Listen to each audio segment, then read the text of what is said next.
Hey, Bramborough back with some Grand Tactician Civil War, our CSA campaign in 1.06 beta. If you're new to the channel, the series, basically we've got a campaign going on here at a rather leisurely pace. This is episode 19, and we're only into October 1861, which is about 3 months. This is a summer 61 start, so July, August, September, October, yeah, 3 months. And that's because we're really trying to delve into the details of the new features in 1.06, which is still in beta. It is not yet live, but it's coming pretty soon, and at the campaign level, it's a massive change. I think most people viewing are well aware of that. And so we're spending a lot of time looking at the new buildings and the new economy and trying to figure out the ramifications in the course of gameplay. And that's kind of the theme of this series. I do have quite a bit of other Grand Tactician Civil War content on the channel. 3 prior completed series, including both Union and CSA. They're all in 1.05, the current live version. And I've covered a couple other games on the channel as well. I play a lot of an online game called Naval Action, and I throw a few videos from that game up occasionally. And not a whole lot very recently, but I've also got a lot of Ultimate Admiral Dreadnoughts. Did quite a few campaign series from that game several months ago. So there's some of that as well. Matter of fact, I'll throw a little card link to one of those up here for anyone who may be interested. And that game, the Dreadnoughts game, has seen a major update since I last played. I'm kind of feeling the urge maybe to do another couple campaigns in that game. See what all is new there. I think there's quite a bit to look at. So that may or may not be coming in the near future.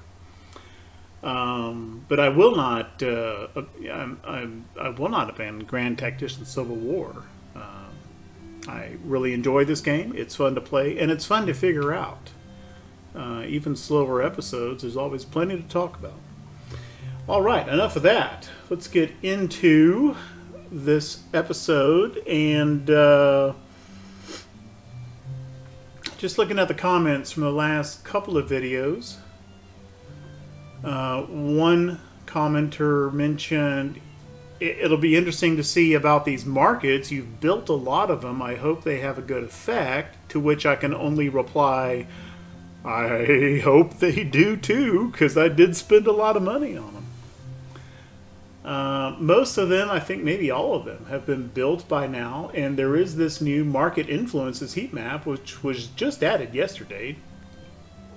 And that kind of that's another thing. It's kind of a moving target in this campaign. Is we're checking out a new update that has not yet gone live. It's in beta, and the update itself keeps getting updated every couple of days too.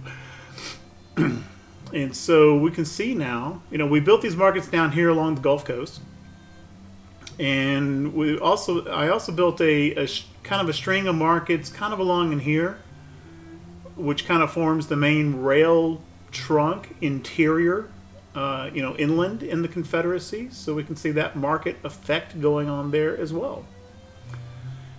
But as far as what effect these markets are actually having, that's a little hard to suss out, really. And these markets in the interior, they just now finished building within the last week or so of game time, so I don't know if we'd even see an effect yet. But what are markets supposed to do? Well, they're supposed to improve the transport infrastructure right around where they are built, which in turn increases the throughput of goods, of trade, of supplies. So it would stand to reason that you build more markets and your transport capacities go up, right? Sea, river, and rail. So I went back, I didn't memorize the numbers or anything, but I went back and I looked at episode 1 to see what were the sea, river, and rail transport numbers then, and how have they changed now that we're 3-ish months into the campaign. And I was a little bit surprised. We have actually dropped in sea transport. We haven't lost any ports,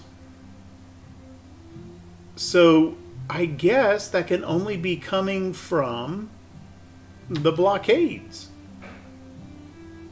I don't know any other reason why we would have dropped in sea transport. In any case, it's certainly no indicator that these markets, which we've had for quite a while now, over 2 months on the Gulf Coast, it's no indicator that these are really doing anything. We built some up here too, like Charleston and Savannah. So I don't know if those are really doing anything in that regard. We've also dropped a little bit in river transport. It was 104 at campaign start, and it's down to 86. As far as I know, I don't think we've lost any river ports either. Matter of fact, we've actually gained some. However, railroad transport capacity has bumped up pretty good. We started at 89 and we're up to 111. So that's a 22-point increase, which is almost 20% compared to, well, it's a little over 20% from what we started with. So we've gone down on the waterborne transport, but we've gone up a good bit on railroad. Now, how much is that due to markets? I don't know. We are building one railroad, but it is not complete yet. It may just be as simple as we've actually captured a good bit of railroad up here in Kentucky. You know, this whole run from Bowling Green up to Louisville and up to Covington, well, that was Union at one point. It's ours now. And it's actually part of our supply infrastructure. We've also, let me turn this front line on again. We've also snagged a little bit of railroad over here in southern Indiana and a little bit up here in northwestern Virginia. However, these are kind of dead-ended in that, you know, there's neither of these actually connect to Confederate territory. More on that in a little bit. Either of these. So I don't know if that's really a big deal. Maybe it just goes by the railroad IIPs. So even if they don't actually connect anywhere, you know, Clarksburg and Vernon and yeah, maybe these still kind of count. I don't know. Rolla, for example. Maybe not. But to the extent that, is that a positive indicator, a clear indicator that markets are doing that? I don't see it. However, it is worth mentioning also, at the beginning of the campaign, when I was talking about, well, let's put some markets down here to try to increase these ports. If we go back to episode 1 or 2, whenever I did that, when we first looked at these ports, they were all typically, even New Orleans was typically showing somewhere in the like 1.8, 1.9, 2.1, around 2 million in sales and or taxes and tariffs. Well, they're doing a lot more now. Mobile, Biloxi, you know, Mobile 5.8, Biloxi 5.2, New Orleans 4.3. These have all more than doubled. In Mobile's case, almost tripled in tariffs and taxes since the beginning of the campaign. So maybe that is an indicator that these markets are having a beneficial effect. Maybe. Did not do a market at Pensacola. It has increased, but it hasn't increased nearly as much as these others just to the west of it. 3 million. It was lower. But as a counterpoint, we also put a market down here at Apalachicola. So yeah, and it has that visible effect. However, okay, if it improves infrastructure, there's no infrastructure here to improve. This is not a navigable river. There's no railroad. There's not even a regular road. And Apalachicola has actually, I think it has dropped. I think it was a little higher than 1.2 million at the beginning of the campaign. So again, kind of mixed results. Also put markets along some of the East Coast ports. One at Charleston. That may have actually been there already. And did I do one at Savannah? I did. We built one at Savannah. And I think we built one at Wilmington, yes. And these ports really haven't come up much.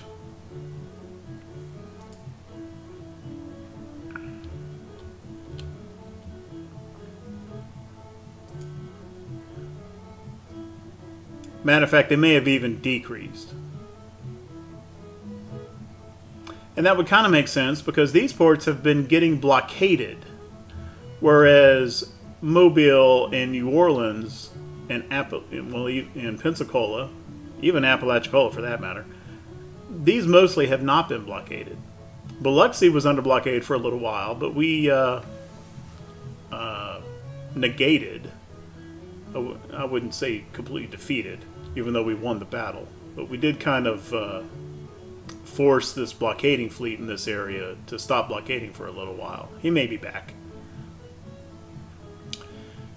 The bottom line, and it may just be the workings of the economy. It may not have anything to do really with markets or even that much with blockades, although I think the blockades has to be a factor. But this region of ports right down here, New Orleans, Biloxi, Mobile, and to some extent Pensacola, these have boomed quite nicely, whereas our eastern seaboard ports have not. And in general, the common thread is that these have been getting blockaded, and these mostly have not. But in any case, I'm pretty happy to see those high tax and tariff volumes at these ports, and it just reinforces the strategy of, the limited naval strategy, knowing that we cannot build a navy or do not intend to build a navy to go head-to-head with the U.S. Navy along our entire coast. Our limited strategy of keeping this area clear of blockade is even more valid. It seems to be working, or at very least is worth continuing to pursue and keep these ports free of blockade. I had mentioned earlier that way back at that time that this group of ports was important, but the biggest single port in the Confederacy was Gosport, which is a Tier 4 port. And it is important. However, it has actually dropped a bit. I think it was a little bit higher. Or in any case, it has not grown the way that those Gulf ports have, and is actually not as big as Mobile or Biloxi now. It's about in the same range, 5 million.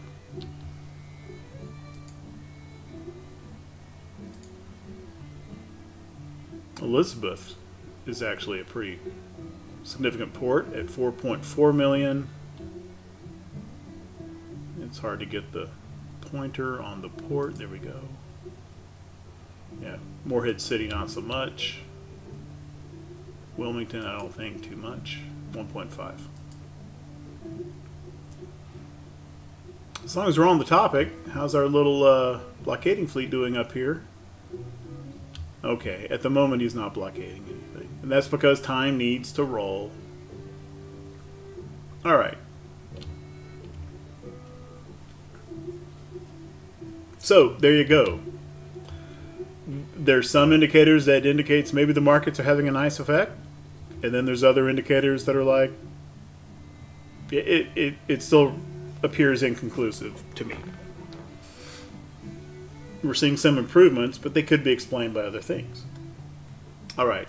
I had mentioned in an earlier episode that when we liberated Kentucky, and Kentucky seceded and joined the Confederacy, and at that time state support was 75, and it has dropped since Kentucky seceded, and I'm not entirely sure why. At the time Kentucky seceded, pretty big chunks of it were still under Union control. Since then, we have captured Evansville and Covington, Kentucky, which has brought most of the state under Confederate control. I don't think that I had recruited any Kentucky troops prior to that. I have now. There's some Kentucky regiments being recruited in Tennessee. But I don't, we had one battle, but I don't think there were any Kentucky state unit casualties there. And even if it just goes by Confederate casualties, we didn't take that many casualties in that battle, which was near Frankfort. That's the only battle I know of in the Kentucky area. It does seem to have kind of stabilized. It kind of reached the 62-63% range, and I haven't noticed it dropping further. Matter of fact, it may have even ticked up a little bit to 63%. But as far as the comments go, one commenter had a pretty good idea. He asked, what about the political officers, political generals from Kentucky?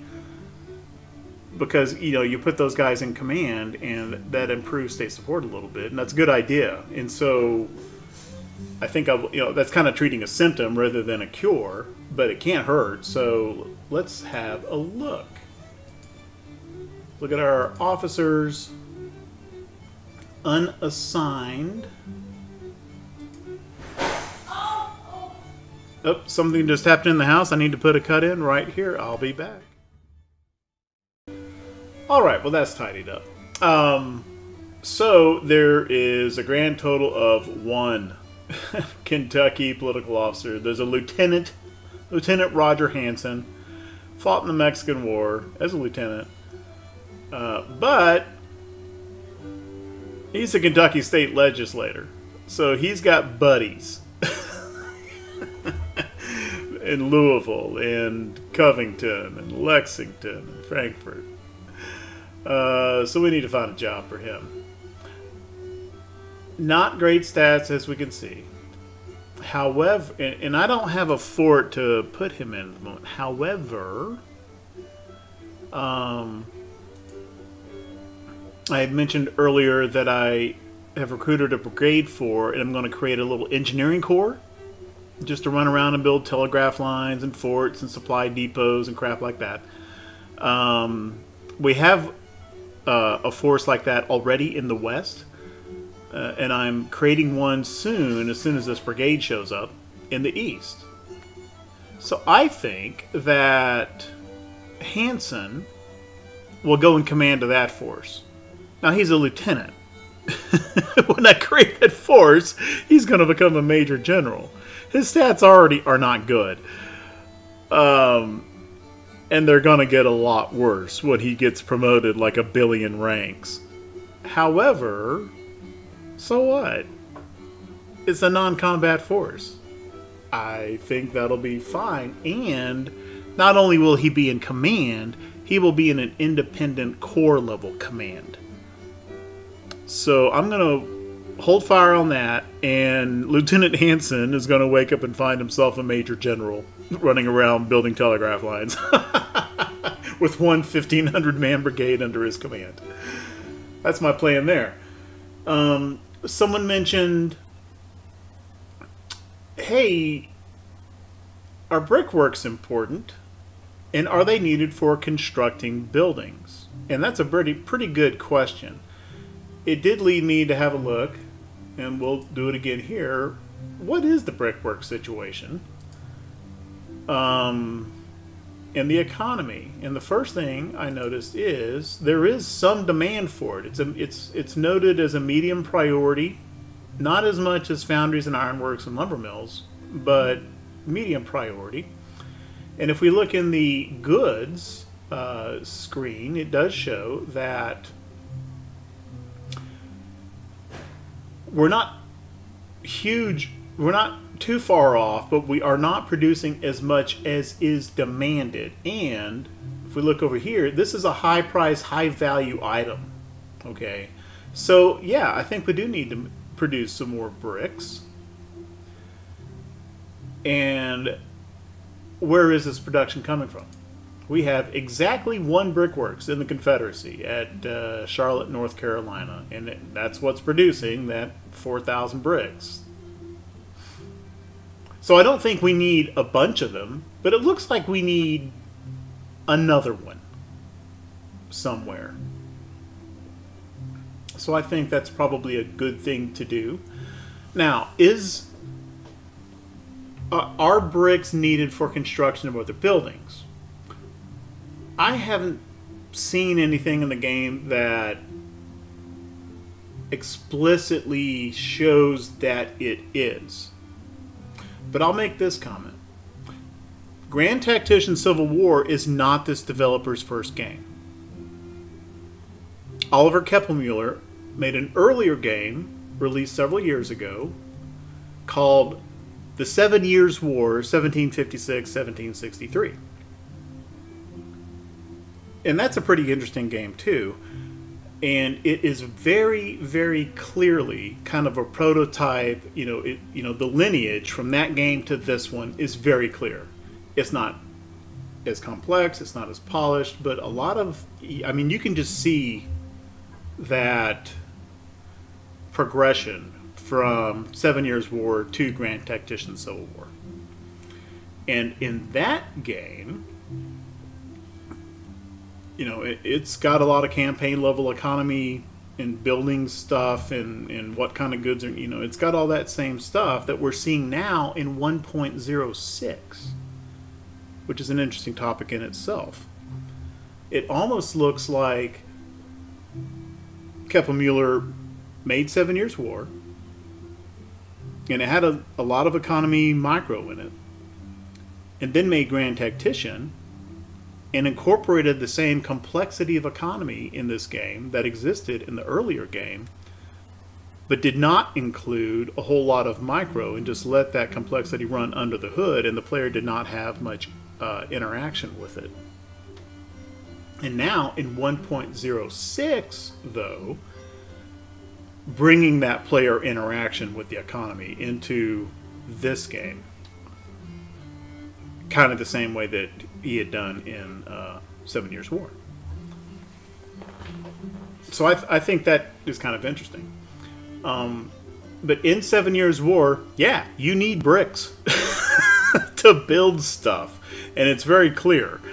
If you want to build a farm, a mill, a production building of some type, you need the bricks. And laying the baseline of enough bricks is kind of the first thing you do to develop your economy in that game, because you need it to build all the other crap.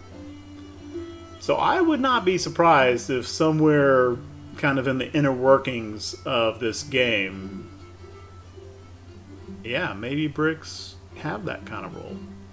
Anyway, that's about all I have to say about that. Other than to say, at some point in the relatively near future, I think I will be building one more Brickworks somewhere.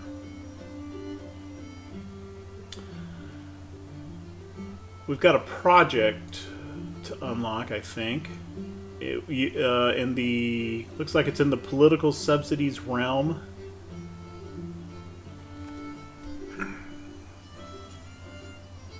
and I've said this several times before, the suppressed population, if I knew for sure that this would have a positive effect in Kentucky, I might take that.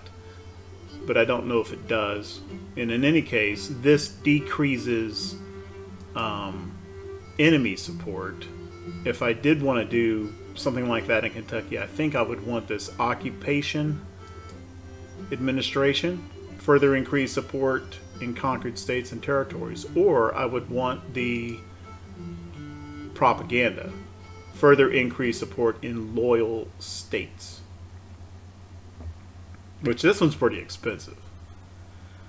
I'm not going to take suppress, so it comes down to, do I want another level of admin reform, which will further increase the speed with which we research policies, or policies and acts, I should say, or another level of railroad construction? I think I like the railroad construction. We have seen in a previous episode that it does positively impact railroads already under construction, not just new ones that are not just new ones that are started after you take the policy, the project rather. We are building one railroad, and it's kind of clipping along, as it should. And I do intend to build another one when that one is done. So, I'm going to go with railroad. Okay. I mentioned I'm going to build another one. As we came up here and took took Kentucky, another railroad has become eligible. It is possible to build a railroad from Knoxville up to Lexington, the Cumberland Gap Railroad. We got all the IIPs we needed to construct that. So that is now eligible. I'm not going to build it yet, because if you have more than one railroad going at the same time, they slow each other down. So let's not do that. But when the Texas, Houston, and Shreveport Railroad is done, and we're about a third done with it already, right? 34%, and we started it in July, so it's keeping to that about 10% per month rate of construction. So we've seen the build time on this thing come down. It's currently showing 319 days. But I think it's going to complete quicker than that. I think it's going to be done in about 6 months. Yeah.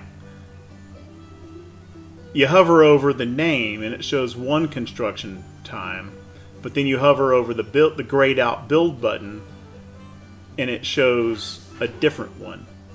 And comparing the two, I think this one over on the right, 160 days, that looks much, much closer to what we're actually seeing in the progress of this railroad. So, kind of the short version is, there's two different times. Trust the one on the build button, even if it's grayed out.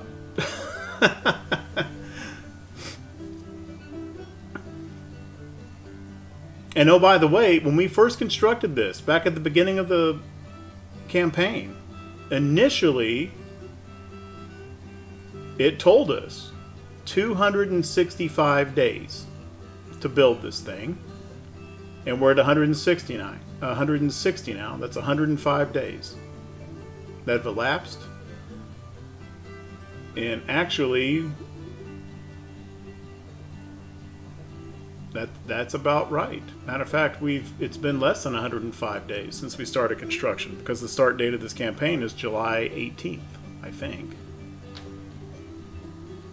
Bottom line, this railroad is building faster than we thought it was in earlier episodes. And when that's done, I want to build this Cumberland Gap Railroad, which should further help out our supply situation in Kentucky. Enough on that. Okay, let's have a look at what our armies are doing.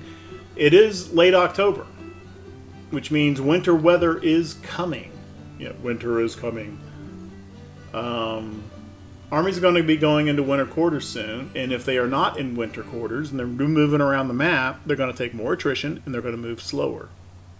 So I don't intend to do a ton of moving other than what I have to. Whether the AI behaves that way is a completely different matter. We'll see what they do. Could be kind of quiet for a few months, or they might just do stuff. So Lee, the Army of Northern Virginia, has been sitting right here, not moving, for several episodes, and that's not going to change anytime soon. Beauregard's army here, before the winter sets in,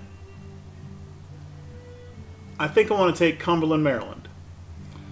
And the reason for that isn't because of the city itself or wanting to take a city in a Union state. It's because of this railroad. If we look at the front lines map, basically we've got this stretch through here of, because of Cumberland, it's not clear to me that this railroad is doing us any good supply-wise. Whereas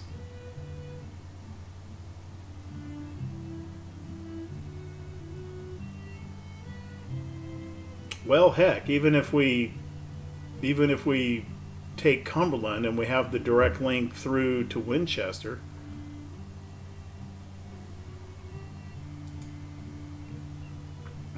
even Winchester is not connected to the south via rail. Huh. It's like stuff moving via rail has to be offloaded somewhere, and I don't think it would happen in a bit. I think it would have to be at an IIP. So this is a road link from this rail network to that rail network.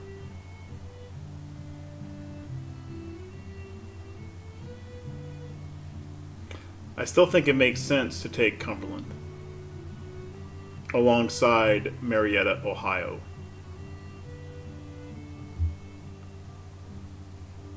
And having that supply depot wouldn't hurt. Not a ton of stuff there. There is a fair amount of provisions, though.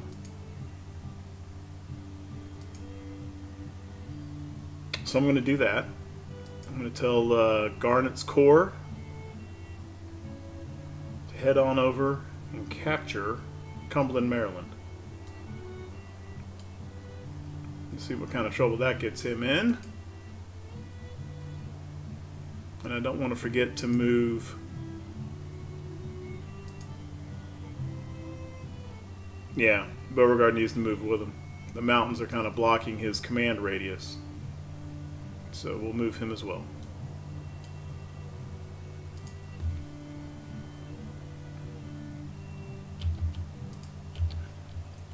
From the last episode, we fought a battle here at Lawrenceburg, which was a perfect example of how not to fight a battle in this game. But it was a victory, and Hardy has got supply issues, and he's on his way back down to Louisville. Pretty soon he's going to come here, and then he's going to hop on the river to complete his trip. And at that point, I'm kind of intending that's going to be his winter quarters. His Army commander, Joe Johnston, is already at Louisville waiting for Hardy's Corps to show up. Still recruiting troops in Tennessee, which will form the new army for the Cairo, Evansville area. Let's see how far along we are. Yeah, none of those guys have arrived yet.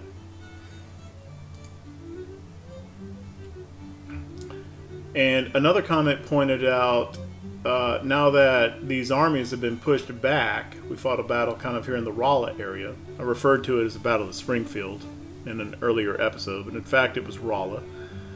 That we now have the ability to create this Army HQ over here as well. So let's do that.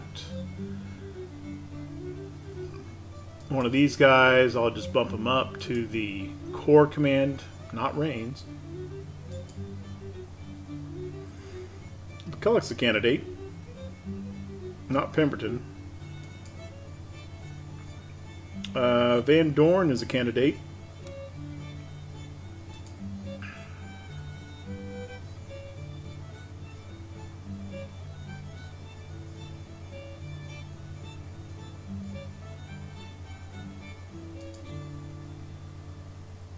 think we'll bump up McCullough.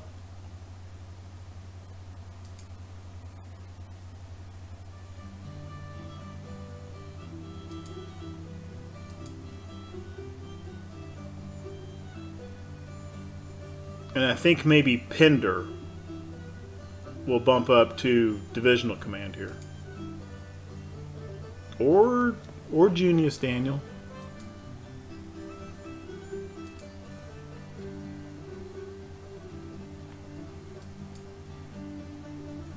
Daniel's higher in leadership, but not as much cunning.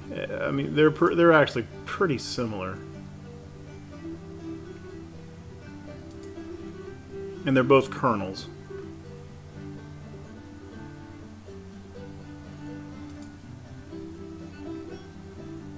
I'm going to bump up Pender, just because he's kind of more even.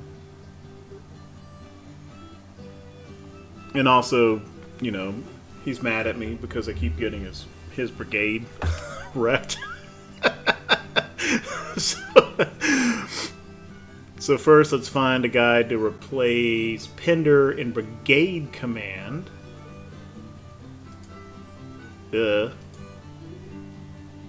Not bad, but it looks like I want to save him for a cav brigade.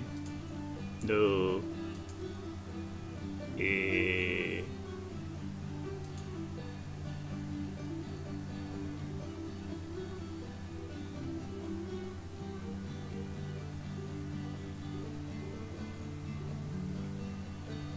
John Bell Hood, come to Missouri. And it popped me into the Army of Tennessee. It's weird.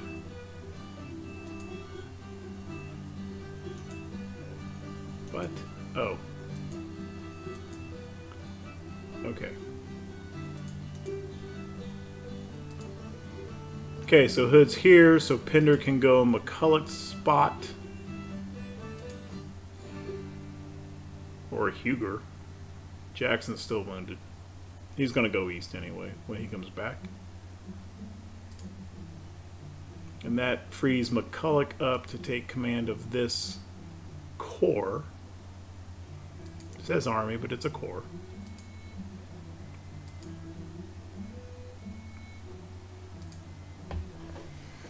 I'm just going to call it the Missouri Corps.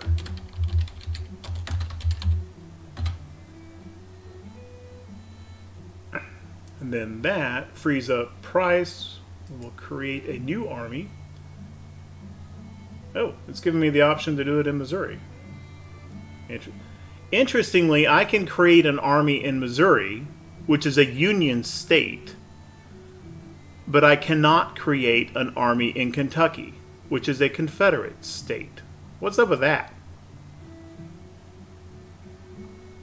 And there's not even a Confederate-owned city in Missouri to plop this HQ. So I'm kind of curious to see where Price's HQ unit shows up. Anyway, there you go. And where's Price? There he is.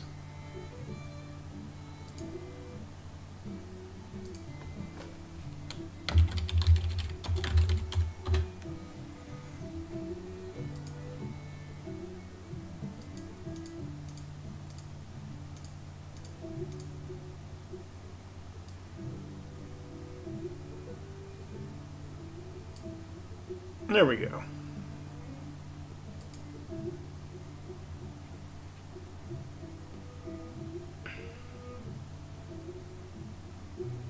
Now,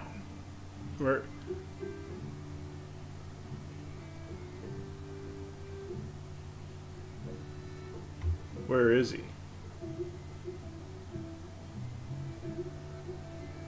He's down at Rockbridge. I've never seen an army form on an IIP instead of a... I've always seen them form on, you know, the cities, you know, whose names are displayed, like St. Louis or Leavenworth, you know. But I guess since we don't have one,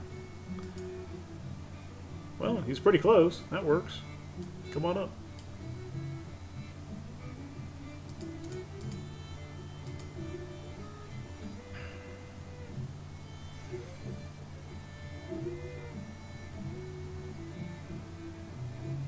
All right then. Let's get some time rolling.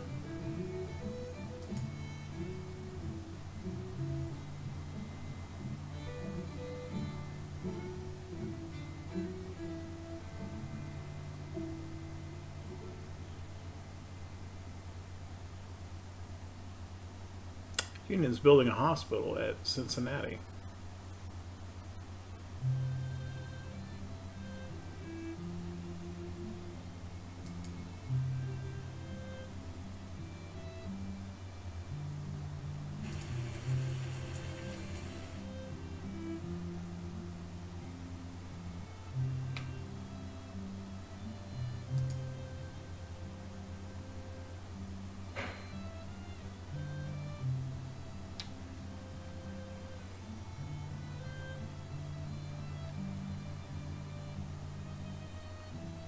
Now, once he actually gets on land in Cincinnati or Louisville, he should.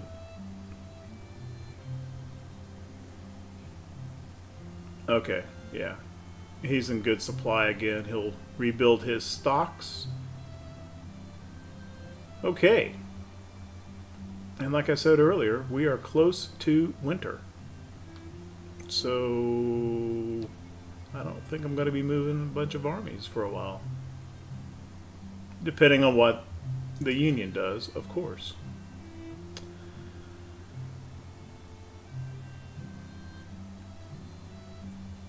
I'm building a bunch of little gunboats just to provide like scouting eyes along these rivers. They are not complete, however, I think I've got. All right then. Looks like George McClellan did not like the fact that we were headed to Culpeper. Not Culpeper, Cumberland.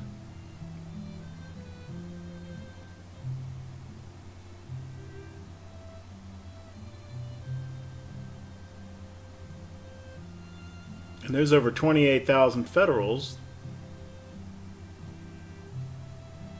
who share his opinion.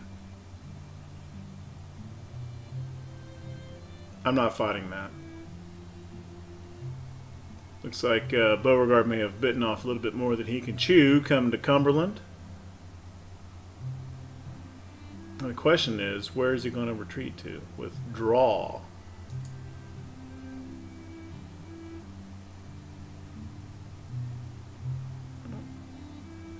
Well, he disengaged really quick.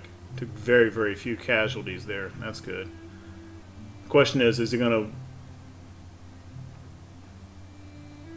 Is that as far as he's going?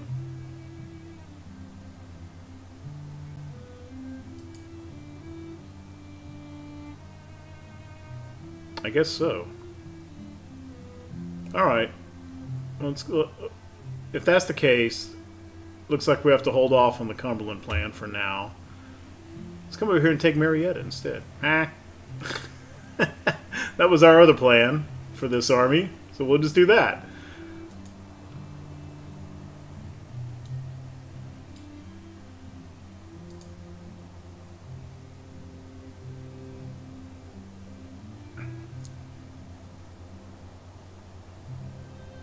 Who's that with him? It was the Army of Occupation and the Army of the Potomac are there. That's historical flavor headline. No impact on gameplay, I think. About the Pony Express.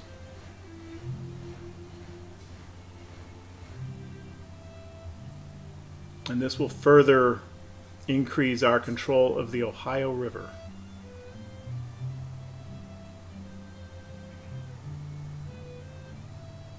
This Army of the Cumberland still expected to be 250 men, which is an Artie battalion. Which in fact is his NATO symbol, so yeah, this Grand Army is a 1 battalion.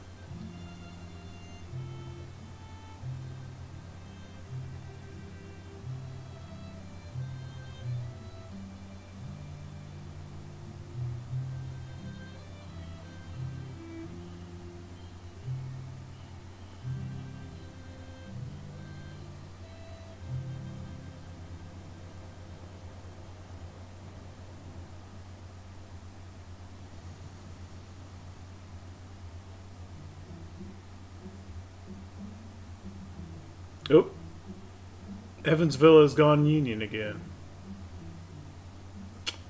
Well,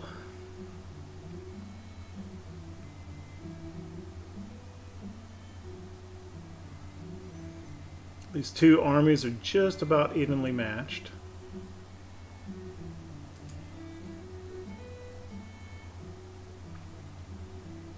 I think Johnston is just going to have to come down here and chase this army away, huh?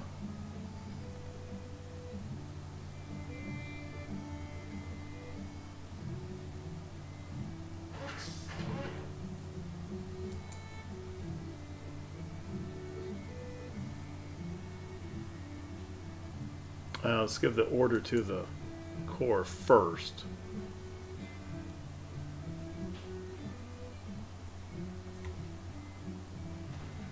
And we'll have him... I don't think I want to have him land inside combat radius, because that... I don't know if that's going to create issues with the battle or not. We'll have him land right about here. Yep. River transport enabled. Off you go. Make sure the army commander comes as well this time.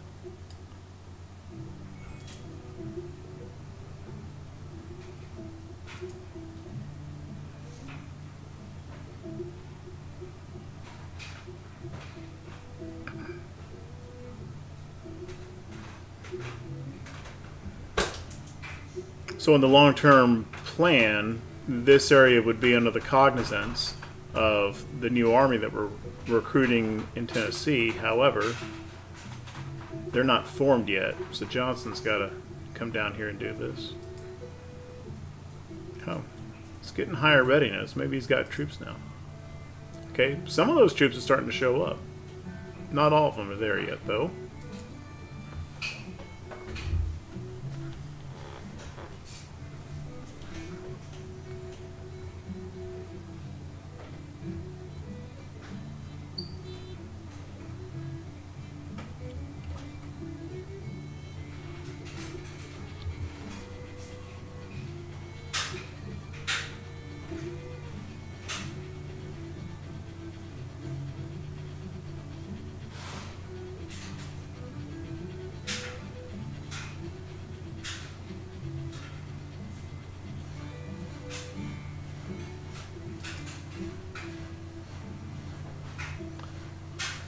Okay.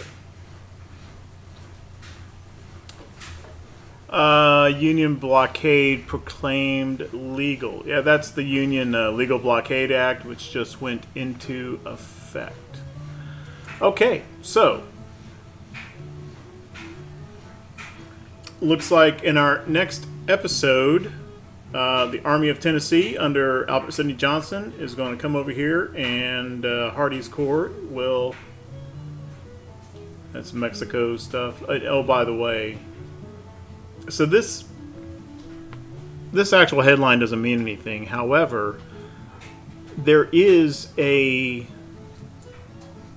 Let me stop time for a second. There is a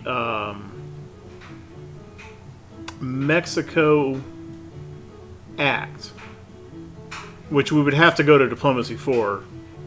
That's a prerequisite, which I'm not going to do, and I don't intend to take this act, but there is a Mexican Intervention Act in the tree which enables, increases the potential of not British, but a French intervention in the CSA. And I've never seen... Well, that's not true. Until recently... I had not seen that occur in anyone's posted campaign on YouTube. However, VTH, Vlogging Through History, formerly known as History Guy Gaming, but I think he's changed the name of the channel. He's got a CSA campaign going on right now where he did this. And yeah, he's got a French army running around causing all kinds of problems for the Union in that campaign. It's pretty funny. And it kind of looks to me like that French intervention actually gets more done. Because they're AI too, right? If you get British intervention, all I've ever seen in other people's campaigns, I've never done it myself. But usually, you know, like an army shows up, like coming down out of Canada, kind of does some operations in New York and maybe Pennsylvania, but doesn't really directly impact too much that I've seen. But the French intervention, they do. There's a French Expeditionary Corps that comes up from Mexico through Texas, and they just keep going. I think in his campaign, they've marched all the way from Mexico and are getting close to, I think they're in Pennsylvania now.